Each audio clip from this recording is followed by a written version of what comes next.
Tuesday, March 16th at around 5 p.m., 3 Atlanta area spas were staffed by Asian workers were the targets of a racist and sexist mass shooting. 8 people were killed, 7 of whom were women, and 6 of the women were Asian. The shooter, a 21-year-old white male, admitted to this heinous crime shortly after he was arrested later that night. Atlanta residents and Asian Americans across the country are horrified by this egregious act of terror. The Party for Socialism and Liberation extends heartfelt condolences and solidarity to all the victims and families of this despicable massacre. Anti-Asian and anti-woman bigotry is a symptom of the capitalist and imperialist system. Unity and justice require commitment to fighting for a new system.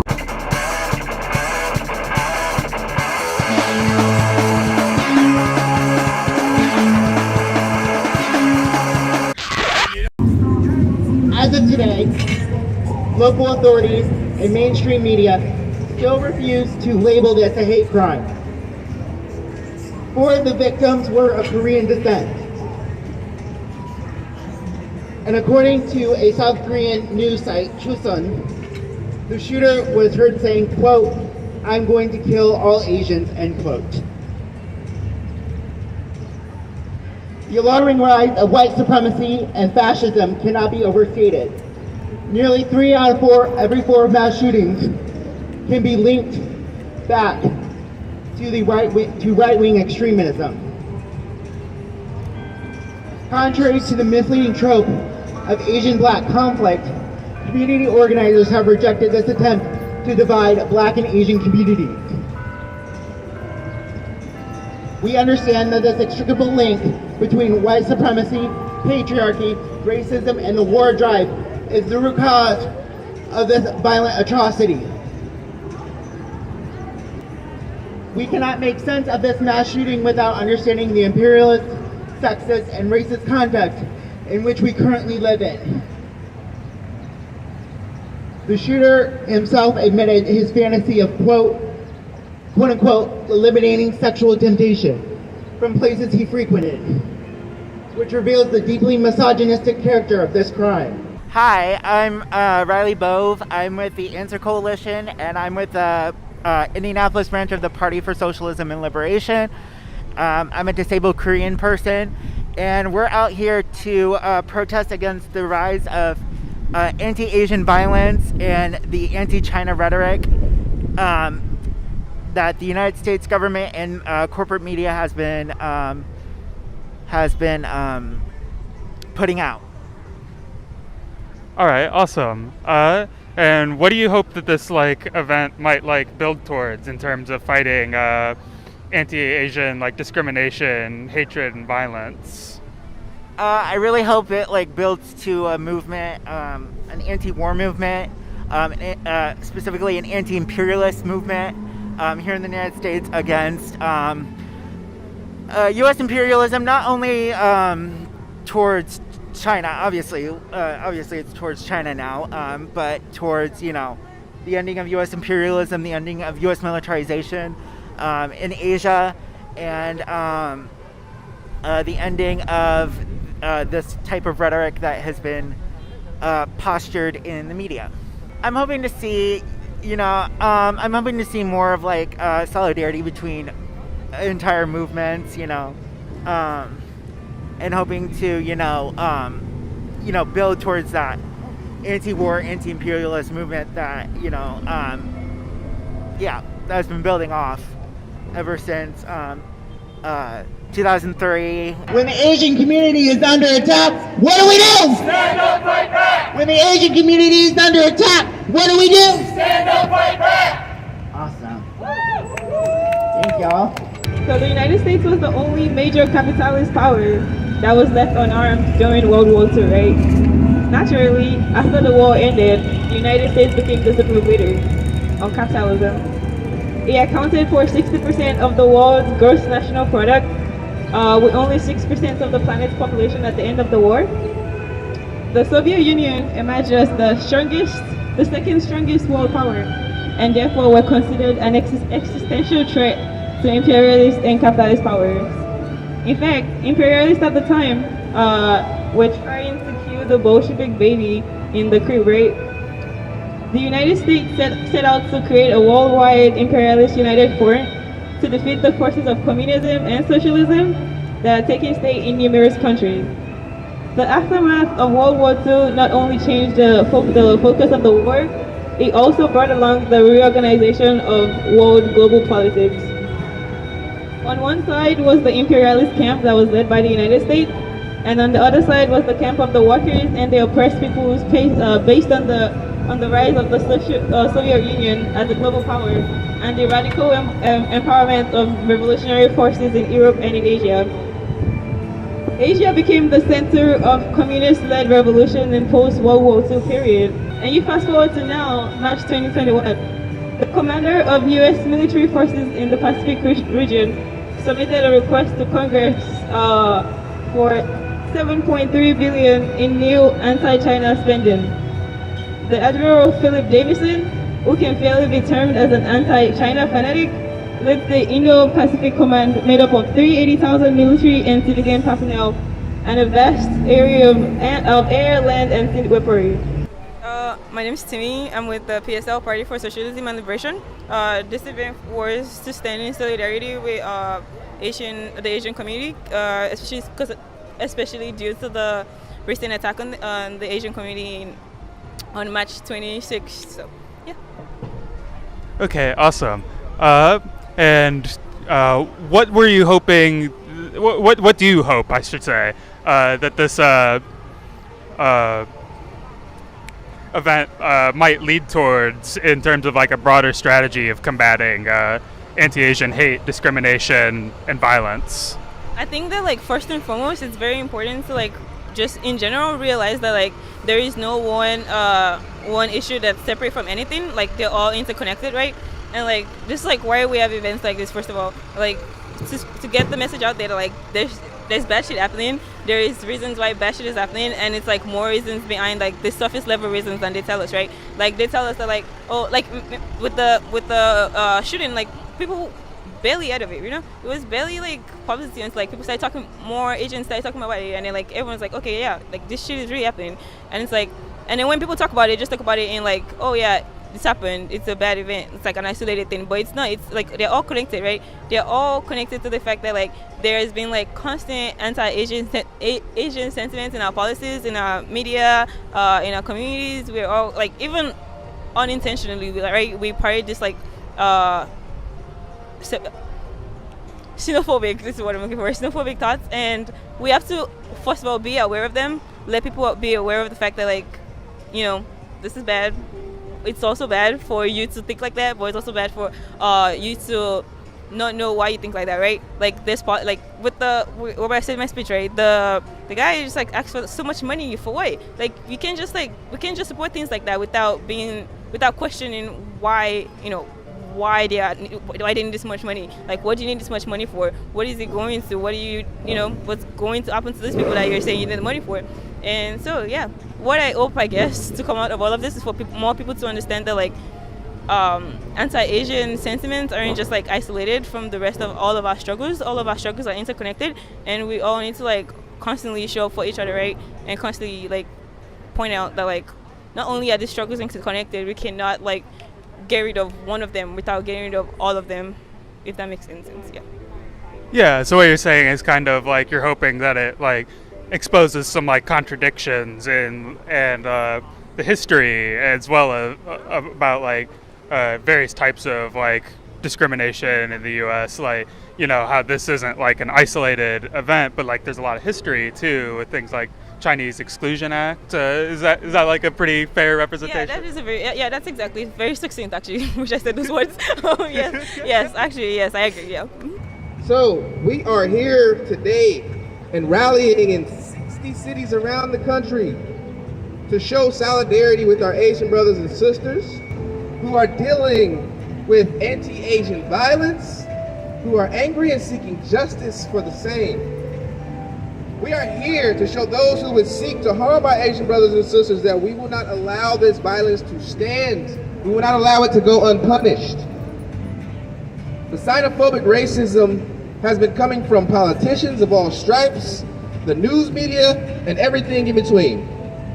They continue to engage in anti-Chinese propaganda so they can manufacture consent for war. That's better. I think that sounds better.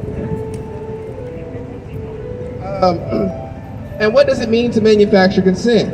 It means that when the US government, the warmongers in DC and Western capital have targeted a nation for imperial plunder, that they will make up any news story they can about human rights abuses or whatever to get the American people behind a new drive to go to war. And once they go to war, what happens? Brown and black people die. People of color are killed in countries all over the globe. And we've seen this before in Iraq, Afghanistan, Libya. I mean, they literally lied about WMDs, and no one seems to care. They lied us into a war that killed a lot of sons, fathers, daughters here, but also killed over 1 million Iraqi men, women, and children. America has the largest prison population in the world. Where's the freedom and the human rights here when black people are killed, are endorsed being killed by the police, and they are never punished for what they do? Okay? How many mosques have been shot up because anti-Muslim hatred? So what we see is every time that a racialized group is targeted, they get demonized in the media by the politicians. And what happens? People in this country then, well, racist people in this country then go and target them for racial hatred and hate crimes. That's what this all leads to. What do you think calling something the Wuhan flu or the China virus does? And it's repeated in the media over and over again. And these fucking idiots, they believe it, and then they go and get a gun and do shit like this. We can't have that. We have to fight against these narratives that continue to be recycled and pushed to the populace through the media. You have to understand that the media also has an agenda for all of this. They get paid for news coverage. They want to see certain things happen. So we have to call out this anti-Asian violence. We have to call out the propaganda. You know, in one news story they say stop anti-Asian hatred, but then in the next one they tell you that China wants to eat your babies. That's a contradiction that doesn't make any fucking sense. So, what we're here today is to say is that the black community stands with the Asian community. We stand in solidarity with our brothers and sisters who are oppressed, who continue to face racial violence, racialized violence as minority groups in this country. And that we all have to fight together and come together to go against this, because together is how we become stronger and how we fight against the hatred that we continue to see in both of our communities. Now, are there issues between each community? Yeah, you have people in each community that might hate each other, but overall, we are with one another, and we have to show solidarity with one another and continue to fight side by side, because we are in a fight together against racialized violence.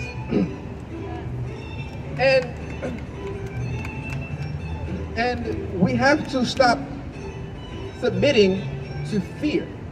Now, why do they want you scared all the time? Why do they constantly pump fear through the TV into your mind? Why do they want you afraid of black people? Why do they want you afraid of Asian people, of Chinese people, of immigrants, of Muslims? It's because they otherize you in order to separate you. And then once people are separated from one another and fearing one another, it's much easier to dominate you. So I urge everyone to dig deeper, to do research. Forget about what you're told about other oppressed nations, other black and brown countries that you're told in the corporate white news media. Because, you know, Asada Shakur once said, only a fool Let somebody else tell them who their enemy is. Well, I'm Chris. I am a member of PSL, Party for Socialism and Liberation, here in the Indianapolis branch. We put this event together because we are about organizing, being in the community, and bringing people together to understand what's actually happening, to heighten people's consciousness so that we can combat, these problems, right? The anti-Asian racism, the anti-black racism, these all have the same roots, right? And we have to pull at those roots. So we're trying to reach people by, putting together protests and rallies like these when things happen so that people can see that this is what we need to do. We need to come together, we need to organize, and we need to be out here fighting, resisting the bullshit propaganda that continues to be pumped through the media, through the minds of the people. Well, what I really hope is that we can build a, multinational movement, a solidarity movement between groups so that we can fight against this, because we're all splintered into our own groups, and this sort of ethos of American individualism that the only thing that's good is my own good and I only care about my own individual self. That doesn't work. We have to think about the collective, and it's all of us together fighting against the racism, pushing back against the white supremacy, because like you said, you take a hand, and you got all these fingers that individually they can do certain things, but when you ball up a fist and you bring all those fingers together, you can strike a real blow. And that's what we want to do. We want to strike a blow against white supremacy, against imperialism, against capitalism, because we want this shit to stop yesterday. Yeah, definitely. Sounds like a kind of Rainbow Coalition part 2 kind of thing is kind of what you're thinking, bringing everybody together. That would be great. Because we can't do it alone, right? We all have to organize within our communities, right, and outside of our communities. And if we can do those things, and we can bring if we all came together to actually do this shit, there's nothing that we couldn't accomplish. We could stop all of this, right? Because if all of the oppressed nationalities, if all of the working folks came together and were on the same page, had unity of thought, unity of vision, unity of purpose, then there's nothing that can be done to keep us from reaching our goals, which is stopping the white supremacy, stopping the bombings in Iraq, Afghanistan, in Africa through AFRICOM, this continual war drive toward China, right? Starting with Obama in 2008, the pivot toward China. China wasn't even on anybody's radar, and then all of a sudden the media is just hey guys, China wants to eat your babies. They want to do all these evil things to you. They're also eating other people's babies. It's crazy. And people just believe that shit. They just believe it. Same thing. We saw this, like I said, with Muslims, right? They say all this shit about Muslim people when the Muslim faith. I'm not even a religious person, but I've studied religion, right? And the Muslim faith is a peaceful religion. But if you go to someone's country and you bomb their fucking parents and their kids and their mothers, daughters, fathers, and sons who are at a wedding, well, guess what's going to happen? They're going to hate you, right? They're going to, who did that? Oh, these guys who've been in our country for 30 years. Why is my neighbor a fucking U.S. soldier? Why are you here? Right. So we want to stop all of that shit. We want to stop the war. We spend $2 billion a day on murder weapons. A day. Every day in this country, we spend $2 billion on weapons to kill and murder people.